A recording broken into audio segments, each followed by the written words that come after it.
रोज एक नई कहानी देखने के लिए चैनल को सब्सक्राइब करें और बेल आइकन दबाना ना भूलें। राधा पूरे घर का काम करने के बाद अपने बेटे अक्षय की फूटी किस्मत को कोसते हुए बोलती है, हाय रे मैं तो मर गई। इस अक्षय की वजह से ये कैसी बला गले पड़ गई। ऐसा लगता है ये तो मेरी जान ही लेकर रहेगी। भगवान कौन से गुनाहों की सजा दे रहे हो। पर माँ मैंने क्या किया? मैंने तो सच्चे मन से किया जो भी किया। अब उसका परिणाम गलत निकल गया तो मैं क्या करूँ? तेरा सच्चा मन कमर तुड़वा कर रख दी तेरे इस सच्चे मन ने। माँ बातें कम करो, काम करो वरना वो आ जाएगी। अक्षय एक बेहद शांत स्वभाव का लड़का था और वो बाकी लड़कों से थोड़ा अलग था।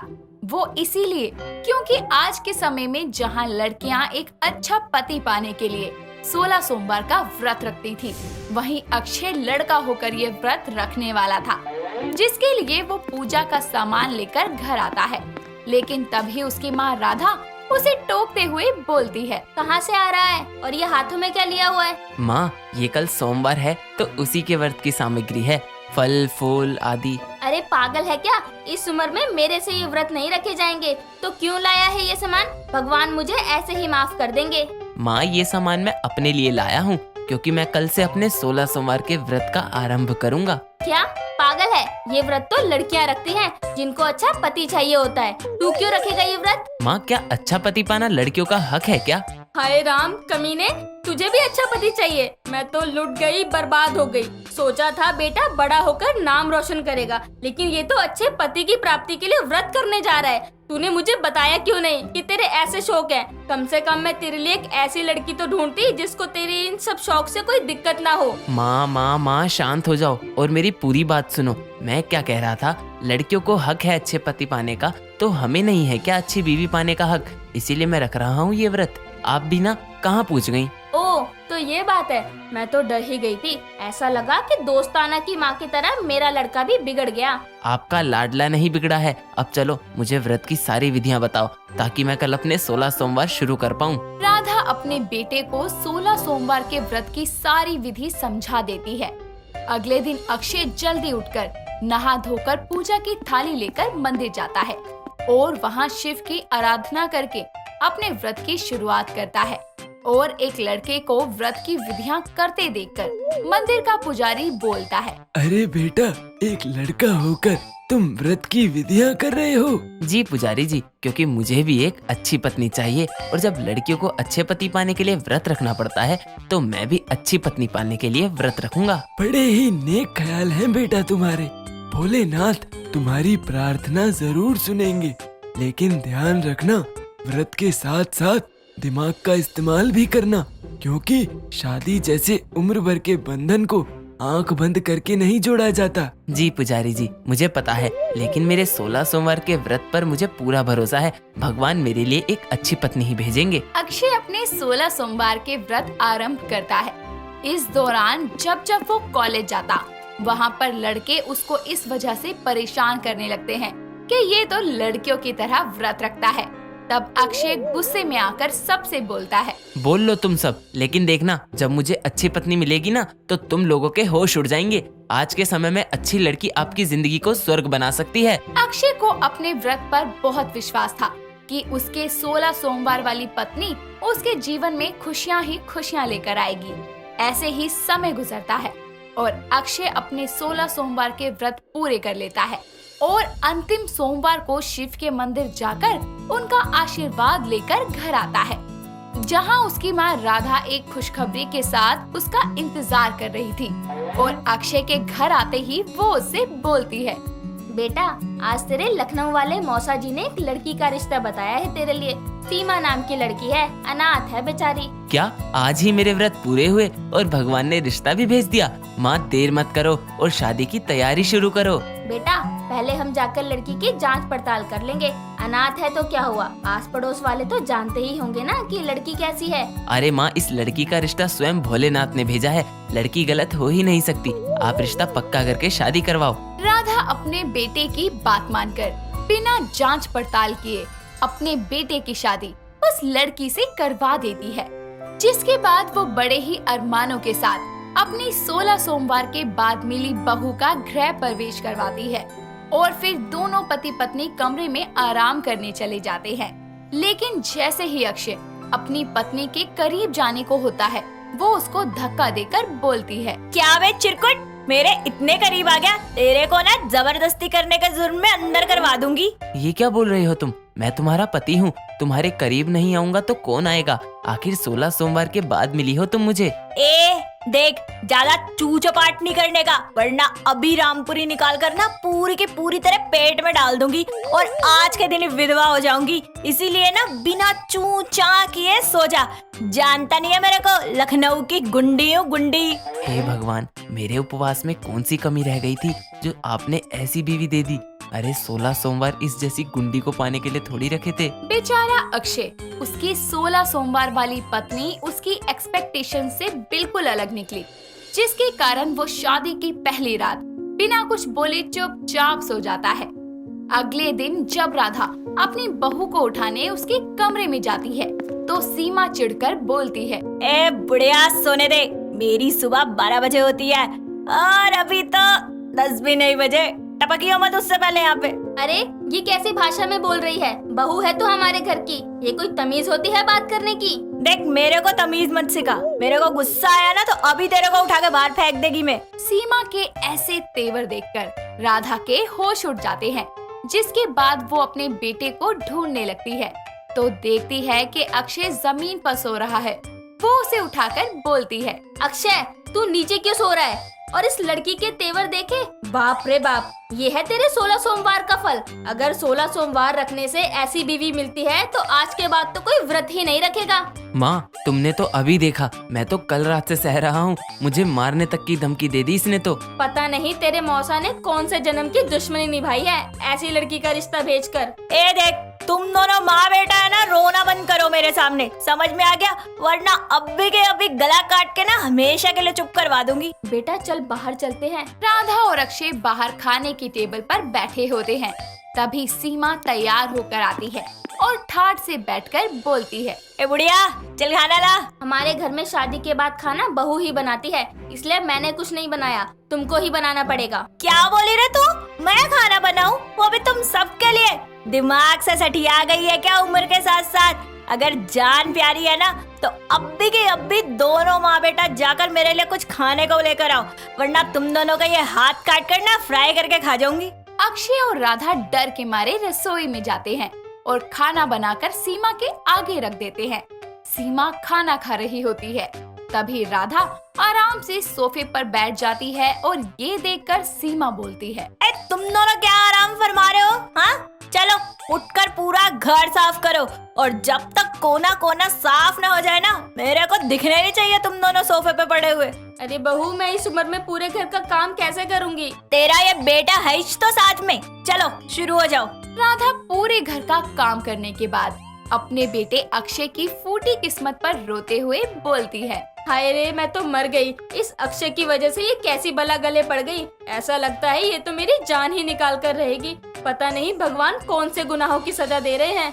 पर माँ, मैंने क्या किया? मैंने तो सच्चे मन से किया जो भी किया, अब उसका परिणाम गलत निकल गया तो मैं क्या करूँ? तेरा सच्चा मन, तेरे सच्चे मन ने तो मेरी कमर तुड़वा के रख दी है। माँ, बातें कम करो और काम करो, वरना वो आ जाएगी। मैंने कहा था तेरे को लड़की की जांच पड़ताल कर लेते हैं, लेकिन नहीं, तुझे तो अपने 16 सोमवार पर विश्वास था। जरूर तेरे ही उपवास में कोई खोट रही होगी, तभी ये डायन रूपी बहू मिली है।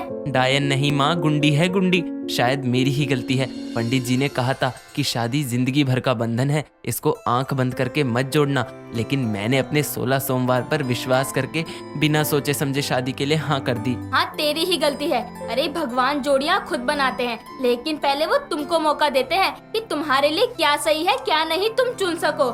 लेकिन तुमने तो सब कुछ भगवान पर छोड़ दिया, तो अब भुगतो अपनी ये 16 सोमवार वाली पत्नी को। किसी ने सही ही कहा है, भगवान भी उनकी मदद करते हैं जो खुद की मदद करते हैं।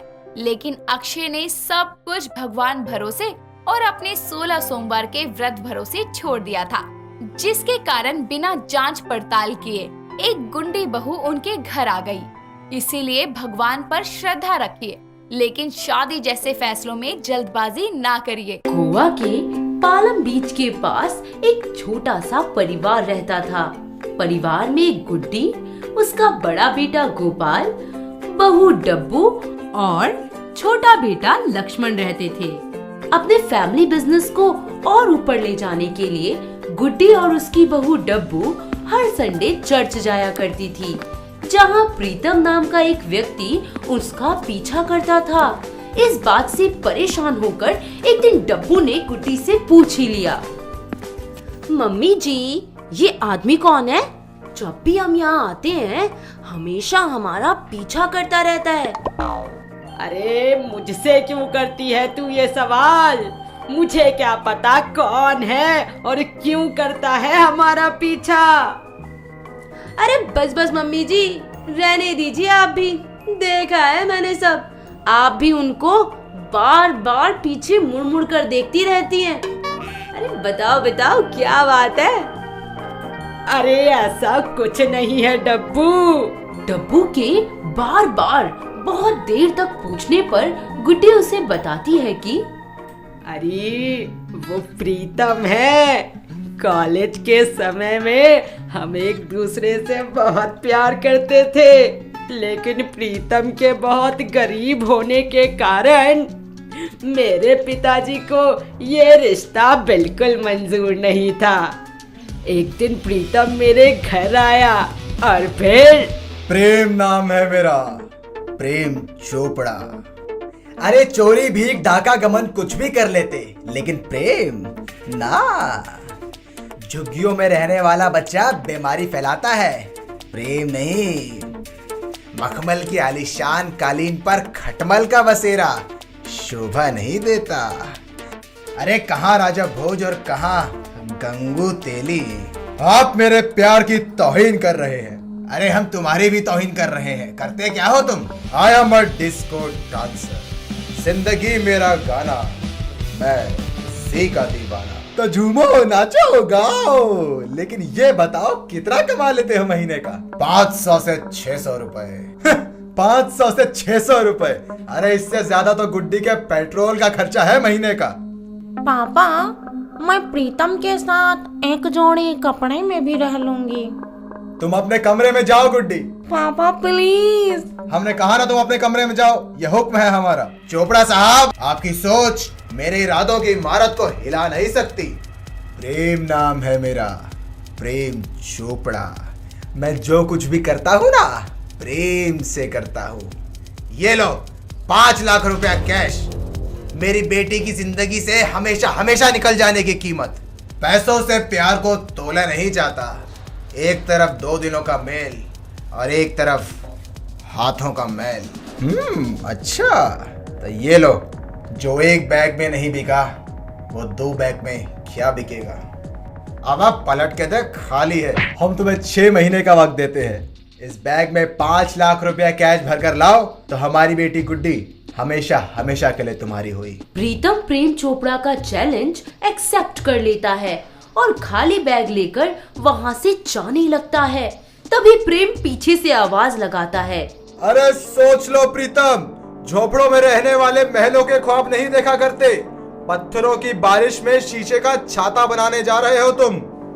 चोपड़ा साहब, जिनके घर शीशे के होते हैं ना, वो बेसमेंट में कपड़े बनाते हैं। Mind it. अपनी जवानी की बातें बताते बताते गुड्डी रोने लगती है और डब्बू को कहती है, उस दिन के बाद प्रीतम कभी वापस ही नहीं आया और मैंने भी जिंदगी में सब कुछ भुलाकर आगे बढ़ने का फैसला ले लिया। समय बीतता जाता है। हर संडे गुड्डी और डब्बू चर्च जाते तो प्रीतम उनका पीछा करता। एक दिन गुड्डी प्रीतम को उसका पीछा करते हुए देख लेती है। उसको ये सब बिल्कुल पसंद नहीं आता। वो सोचती है कि अगर किसी ने देख लिया तो खामा-खा की बदनामी हो जाएगी। वो प्रीतम के पास जाती है और बोलती है, अरे राम, ये सब क्या चल रहा है? क्रिसमस सेलिब्रेशन चल रहा है। मैं तुम्हारे बारे में पूछ रही हूँ। मैंने क्या किया है गुड्डी? अरे शर्म नहीं आती तुम्हें? इस उम्र में भी मेरा पीछा करते हुए। गुड्डी, मैंने तुम्हारा पीछा नहीं किया। वो तो दिन में 6-7 बार बाय चांस।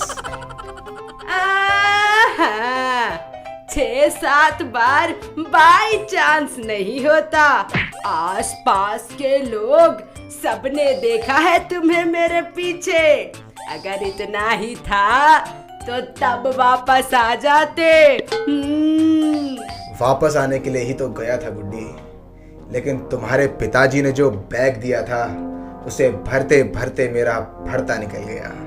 मैंने तुम्हारा बहुत इंतजार किया है गुड्डी, और तुमने शादी कर ली। अरे तो मैं और क्या करती प्रीतम। तुम्हारे जाने के कुछ महीनों बाद पापा को बिजनेस में बहुत बड़ा लॉस हो गया। वो ये सदमा बर्दाश्त नहीं कर पाए एंड ही डाइड। लेकिन तकलीफ यहीं खत्म नहीं हुई। मेरी शादी के कुछ साल बाद ही मेरे हस्बैंड की एक कार एक्सीडेंट में मौत हो गई। बचे कुछे पैसे लेकर मैं देहरादून से यहाँ गोवा चली आई और फिर गोपाल और लक्ष्मण के साथ यहीं सेटल हो गई। लेकिन मैं ये सब तुम्हें क्यों बता रही हूँ? मेरी भी जिंदगी का हर दिन शुरू होता था रोशनी के साथ और खत्म चांदनी के साथ। हाँ, दो के साथ। छी छी।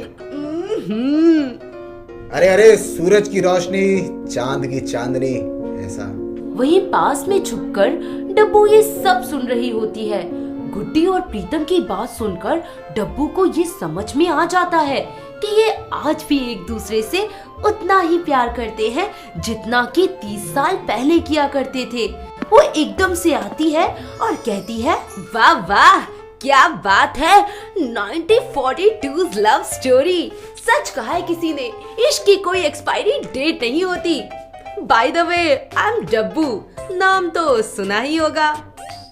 अरे देख डब्बू। अरे सब कुछ देख लिया। अरे सुन डब्बू। अरे सब कुछ सुन लिया।